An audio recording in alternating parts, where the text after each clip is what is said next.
Hello and welcome to City Connections. I'm Steve Kime with the City of Enid. Thank you for joining us today. And as we try almost every week, we try to bring a little news and insight on what's going on in our great community. And we're going to go downtown, if you will, to our city library. And our special guest today on City Connections is Jade Champion. Jade, welcome to City Connections. Good to have you. Thanks for having me. You bet. Tell us a little bit about yourself. You are the director of the library, and it's the, I see different names of the library. So what's the official name of the Enid Library? I think there's a county word in there or something. Yes. Well, when we were first placed at our current location, that property was owned by the county. Okay. And so our official name was Public Library of Enid and Garfield County. And then I would say around 10 years ago, the county gave the land to the city of Enid and said, in return, will you please give services at no charge to all of county residents? And we said, sure. Okay. So it's still, our official name is Public Library of Enid and Garfield County. However, we do shorten that almost all the time to Enid Public Library. And most of the reason is because on digital resources, they have to pick their library, and instead of looking for a P, we want them to look for an E. Yeah, I understand. Makes sense. There's a rhyme and reason behind everything that's done. Now, you're the library director, and I think individuals that are watching the show, they remember the days of walking up the steps or just going to their library across the state of Oklahoma, and they'd go to that little desk where the librarian was and said, I need help getting so-and-so book, and off they would go. So as a library director, you're not doing that. What are you doing? Actually, I'm an Enid native. I grew up here, and I remember visiting the library as a little girl. And although it was wonderful and things were great, we all grow, and the library has to grow with the community. And so we want to make sure that we stay relevant to the community's needs. Now, I actually have a business background, but all the way through college, I was working at the library.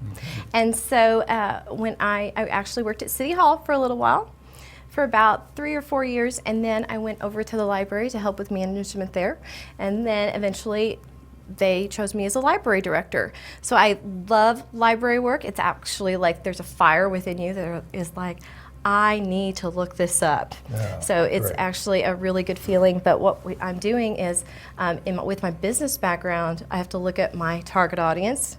You have to figure out, who do you want to cater to? Who do you want to fill this need? And even though we are a service that doesn't cost anything to the taxpayer as far as in service, you don't have to rent a book. We borrow it, and actually we're funded off of sales tax, and we have to make sure that what services we're offering are things that are important to them. So we do offer digital items, we offer digital magazines, we offer digital audio, we offer digital research, and then we also offer in print still in the library. Okay, let me ask you. You said them. Mm-hmm. Summertime, fall, winter, spring, library is available throughout the year. Do you have special programs during those seasons, or how does that work? Or is the summer the busy time? Or no, really, Steve, the winter time? Actually, when you say them, our growth, it kind of, we have a pattern. It is in the summertime is our largest months. Typically in the summertime we offer a children's reading program, and we also offer that to teens and adults. But what we're trying to do is help those children that are going to school retain their literacy skills throughout the summer. Because in the summer, in those 2.5 months, children typically lose about a semester's worth of reading abilities. So we want to make sure that they go back to school in August and that they are at where they ended the previous year or ahead. And so this gives them actual physical incentives. In addition to that, we have several programs for them to attend that are all centered around cognitive learning. Okay. I think many individuals think of the library as taking your elementary school student to do just that, keep the reading skills sharpened and so forth. So we may think of just the little ones, if you will. But there's something at the library for teens. Yes. It's just not for your 3rd or 5th grade individual or little Yes. kids. Teens are a very important market to be able to reach. They're very difficult. They're very savvy. They want what's current now, what the trend is now. They want to feel like they're not a child. They want to feel more an adult, but they don't want to be with adults or children. They want to be on their own. Okay. And we also have to make sure it's a safe environment for them. So they're actually one of our more difficult markets to reach. And they are probably one of our, where we have to actually take a lot of time and effort and thought when we're developing those programs. So for example, they have computers that are available to them that are only available to them that adults can't go over there and be on. And so what we're trying to do is make sure that they have a safe environment and that they are having their needs met and that they feel like they're important to us because they are. Speaking of a safe environment, what are the typical hours for the library? Are they open till, is it 9 o'clock or what are the hours right now as we speak? We have reduced our hours for safety measures, and so we open at 9 a.m. and we close at 7 before it gets dark. And that actually worked out well because we're downtown, Sure. and really there aren't a lot of things that are open past 7. So we open till 7, and then on Fridays and Saturdays we're open from 9 to 6. Okay. We were talking a little bit before we came on air about potential renovations or maybe some of the renovations that have taken place. I think people want to know that the library's being taken care of, that the infrastructure is in good place, the bookshelves are safe and the building is safe. Excuse me. What can you tell us about maybe some upcoming renovations or maybe what has been done to kind of update things? Oh, I'm going to need like an hour, Steve. Okay, you got 2 minutes. Take all the time you need, 2 minutes. Okay, and this previous year we received a large donation from a private donor. Okay. She donated $35,000 just to purchase items for the children's area. Thank you for doing that. And she wanted to remain anonymous, but it was amazing. And so it took us 1 year to purchase all of those items. So since we're on TV, we will keep that anonymous, right? Yes, anonymous. We'll just say a big thank you. Our typical book budget is around $40,000 to $50,000. So if you can think about $35,000 in children's items that went in. So if a lot of people think that we have old items or that it stinks or it has that weird smell or anything like that, and it's not the case. We actually we have current items. We buy things on standing order. If an author comes up with something, it's automatically ordered. We don't have to physically order it. It's already on our list. And then in addition to that, we have renovations that we're doing.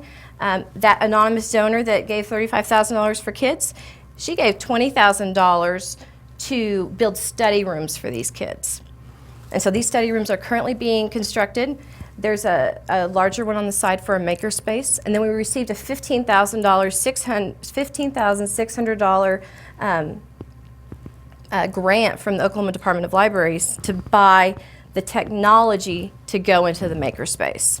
Oh, sounds like a lot of renewal or carpenters and everything been going on to keep up with the times, if you will. And in light of our recent earthquakes, we've had a couple of our bookshelves on the second floor kind of sway, and so we are earthquake proofing those. And so there'll be some strips along the top of the shelves to keep them from falling. So if you go to the library and you see a piece of rope, it's tied around the bookshelf and it's tied to the wall, you know that's earthquake proof. We're trying to stay safe. Yeah, very good.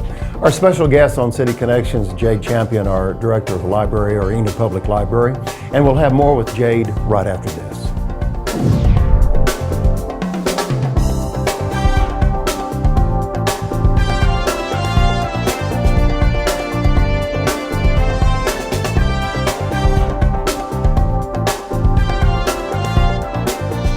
Welcome back to City Connections. Thank you for staying with us. I'm Steve Kime, Director of Public Relations and Marketing for the City of Enid. And I appreciate you being with us today, and I appreciate Jade Champion being with us today. She serves as our Director of our Enid Public Library. One of the things that fascinates me about libraries or research is genealogy. Many, many years ago, I found out that I was second cousin to Jim Thorpe. Oh. And I found out through some research and genealogy, and boy, they just got me to digging more and more. And I think if people knew about some genealogy research opportunities at the library, they may come see you. So tell us about what is available, Jade? Well, when you think of genealogy, now with the changes and everything, you think of Ancestry.com. Sure. Right? So what we offer is we have Ancestry.com. Because of the way that they license, we can only provide that at the library because they know, Ancestry.com wants to sell to you, and they want to sell to me at home, and they want to sell to Miss Sierra at home. They don't want to do that. So the way that they have their marketing structure and their pricing structure is that they just provide to us. And so you have to come to the library, and that's the only database that you have to be at the library to use. It's heavily used. You can see things like, for example, I looked up my great-grandfather. His name was Joseph Stever, and I looked him up, and I found his World War II draft card. Wow. And so it's really cool. It's a really cool resource, and they have added, and actually Ancestry.com has acquired other databases, and so now it's even bigger than ever. And so we use that for a lot of research when we're doing our own research, but also you can use that for your own personal research. You can save your articles to your thumb drive. You can print them if you like. You can email them to somebody. You can do all of those things on our databases. Okay. So it's really amazing. And I'd like to remind everyone, she said thumb drive and email and all these other tech terms that I'm not the tech person. But we'd just like to remind you that, if you haven't been to the library for a while, there is a staff in place to help you and steer you in the right direction, because trust me, I'm not hesitant to ask for help when I'm trying to do some research, because they know the shortest distance between point A and point B. So I encourage you, as you go to the library, raise your hand and say, I need help. How do I get where I'm going? I notice in bookstores there's a trend of having these books on tape, and the library is not so much, print will be print and it'll be forever. It'll always be print. That's, always in place. But the technology is in place of this virtual library. So when I say those two words, virtual library, what do I mean when I say that? Well, actually, you want to have a really solid website behind you because there's a lot of functionality on that website. So we have received a grant through the Oklahoma Department of Libraries to revamp our website. That'll happen within the next 6 months. So you can be looking for that on TV, or not on TV, on the computer. But online, you'll have your choice between ebooks. You'll have e-magazines. There's 128 magazines that can be simultaneously checked out. You can have e-music. You can have e-audio. You can download a book on your device and plug it into that auxiliary jack that's in your car. And those you don't even have to worry about returning. After 2 weeks, they just disappear from your device. And so it's actually really a cool service. And the library will always be a great resource for research. If you want to go and figure out how to build a boat dock or whatever it is, Well, some of that you can find online, but there are always print resources, and that's what we try to convey to our public. Is I hear all the time, why you have a library when you have Google, right? Well, we actually use Google quite a bit, but there are so many things that we do every day that actually you have to have print. For example, Enid Buzz is looking for when Amelia Earhart crashed around Enid. Well, I know that it's there. It's not online, but I've looked that up before. And I have to hit about 4 or 5 sources before I find it. But we're going to get that for him so he has the actual print. I see. And so that's, libraries are always still relevant. We're actually, our staff are, I would say, the best at research. All of us share skills. I have developed, I've been with the library for 13 years, and you have to develop your research skills. So it's not just Google. You have to know where to go to get things. And some of those things, especially when we're looking at the city of Enid and the local area, are only in print. So you that's heard really it right cool. there. You've got 13 years of expertise at the Enid Public Library in downtown Enid. If you haven't been to the library recently, we encourage you to visit, take advantage of the online services or just the research or just see what the latest online magazines, or just really to see what kind of resource that we have downtown. And you can tell Jade could probably talk all day about the library. So go downtown and talk to Jade, and she'll fill you in on everything that's going on. Jade, thank you for being with us on City Connections.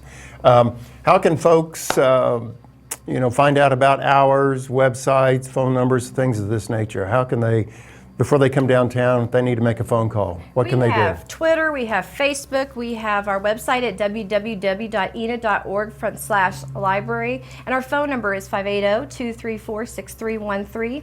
If you would like to reach me, my email address is on our website, and you can also just call up to the library and ask for me. I'll be glad to answer any questions anyone has. Great.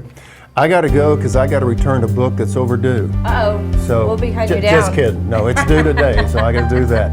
Thank you for being with us, Jade. Thank you for being with us on City Connections, and thank you again for joining us on City Connections. And I look forward to presenting another special guest, another program in the near future. Until the next time, I'm Steve Kime, and make it a great day. Thank you.